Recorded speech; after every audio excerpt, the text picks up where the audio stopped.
तुकाराम मुंढेंच्या धडक कारवाईला ब्रेक. उच्च न्यायालयाचे मोठे आदेश. आधी नोटीस मग कारवाई. एफडीएला हायकोर्टचा दणका. गोळी आधी प्रश्न नंतर चालणार नाही. मुंढे पॅटर्नवर न्यायालयाचे ताशेरे. खरी कारवाई की फक्त फेम? मुंढेंवरच्या आरोपात तथ्य काय?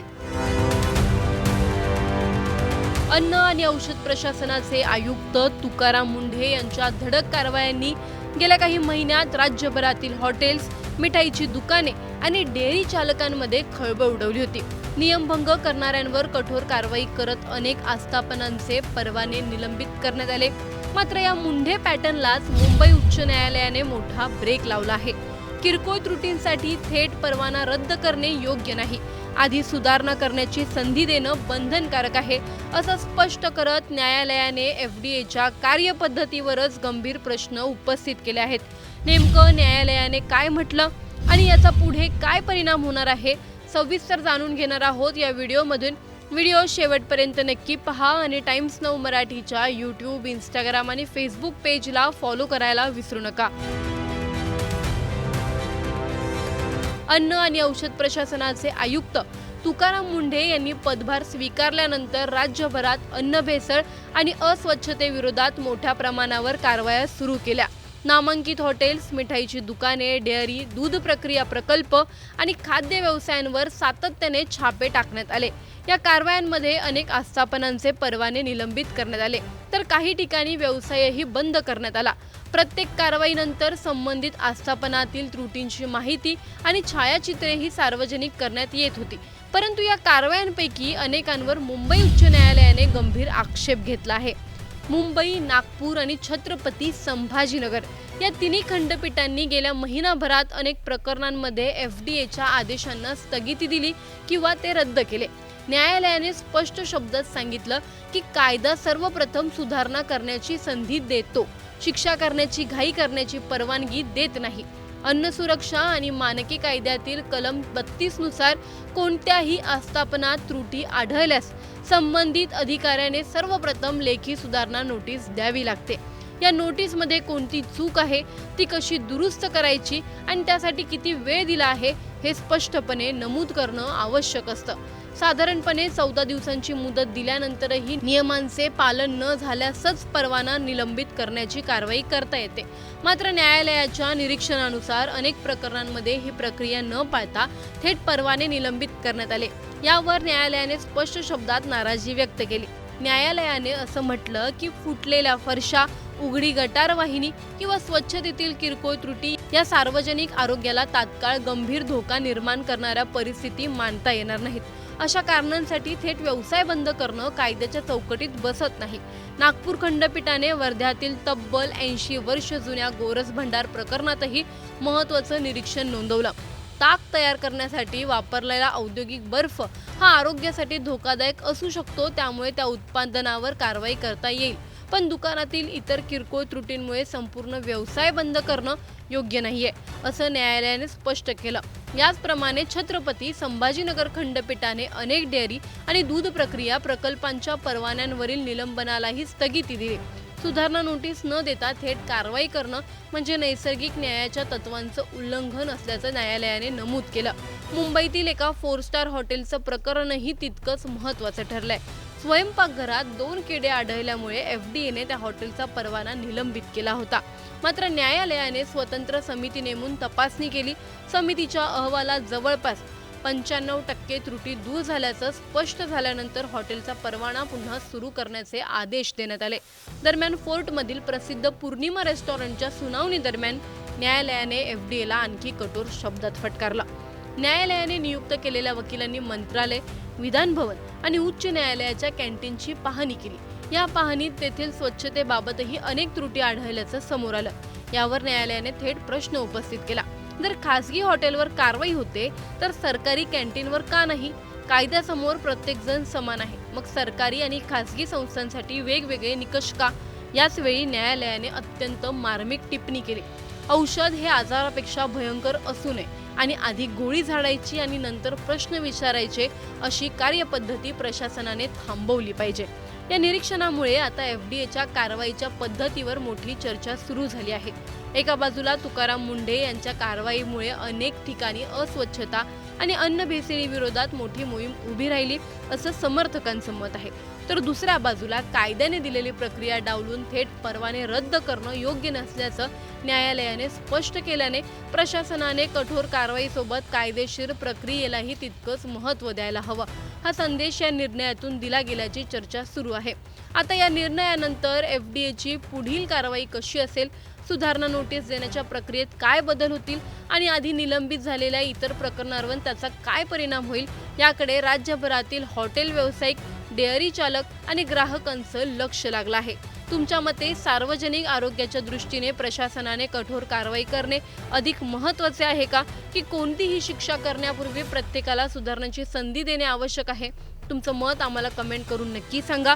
व्हिडिओ आवडल्यास लाईक व शेअर करायला विसरू नका.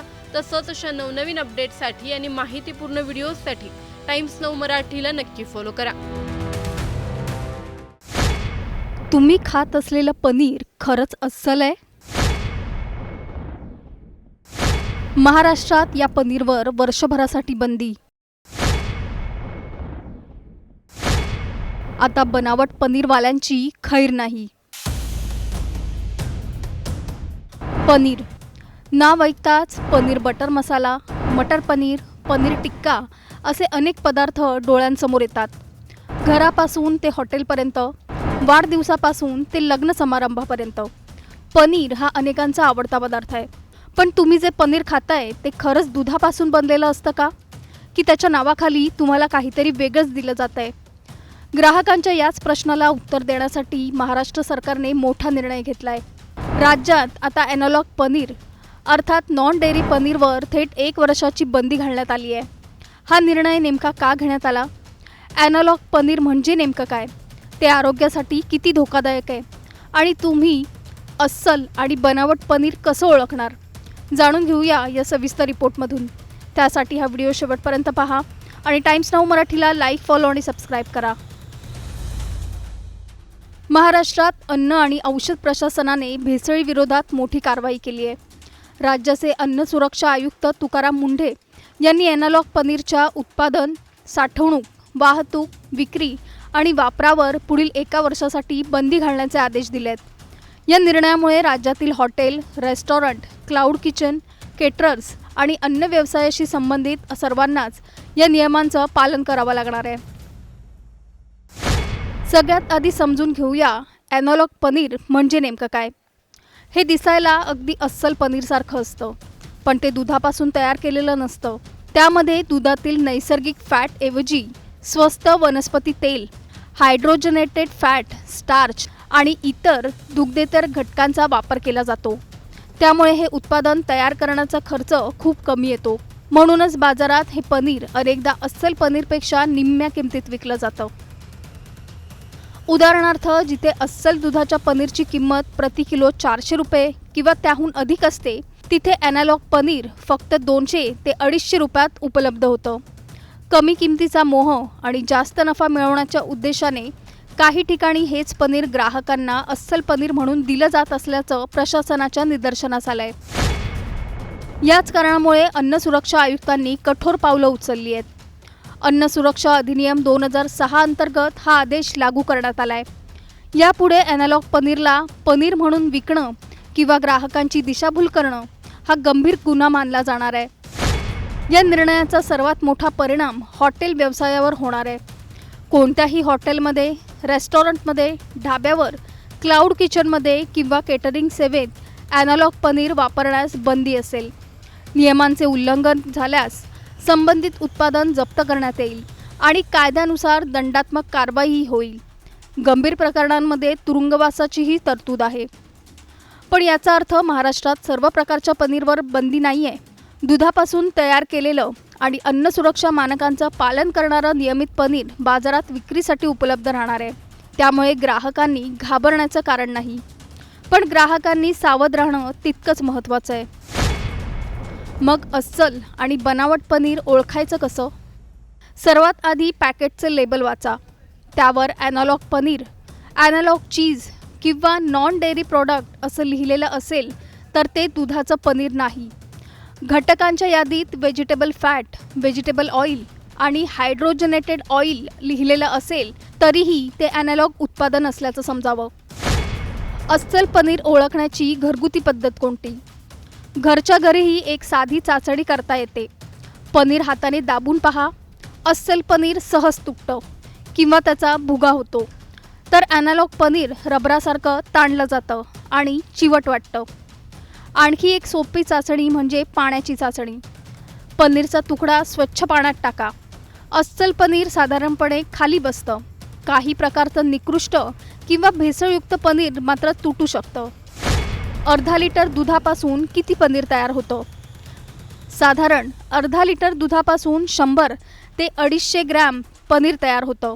पण हे प्रमाण दुधाच्या प्रकारावर आणि त्यातील फॅट किती आहे यावर अवलंबून असतं. फुल क्रीम म्हणजे म्हशीचं घट्ट दूध असेल तर त्यात फॅट जास्त प्रमाणात असतात. म्हशीच्या अर्धा लिटर दुधापासून साधारण 100 ते 125 ग्रॅम पनीर तयार होतं. जर टोन किंवा कमी फॅट असलेलं दूध वापरलं तर अर्धा लिटर दुधापासून साधारण 80 ते 100 ग्रॅम पनीर तयार होतं. भारतात पनीरची मागणी किती आहे? भारतात पनीरची मागणी दिवसेंदिवस वाढते आहे. सध्या भारतीय पनीर बाजाराचं मूल्य 72,000 ते 73,000 कोटी रुपयांपेक्षा जास्त आहे आणि हा बाजार दरवर्षी 11% ते 14% वेगाने वाढतोय. भारतात दरवर्षी सुमारे 6 ते 6.5 दशलक्ष मेट्रिक टन पनीरचा वापर होतो. शाकाहारी लोकांसाठी प्रोटीनचा प्रमुख स्रोत म्हणून पनीरला वाढती पसंती मिळते. तसंच हॉटेल्स, रेस्टॉरंट आणि ऑनलाईन फूड डिलिव्हरीमुळे याची व्यावसायिक मागणीही वाढली आहे. त्यामुळे बाजारात भेसळीचं प्रमाण वाढू नये यासाठी सरकारने ही कठोर भूमिका घेतल्याचं सांगितलं जात आहे. या निर्णयानंतर राजकीय आणि व्यावसायिक वर्तुळातही चर्चा सुरू झाली आहे.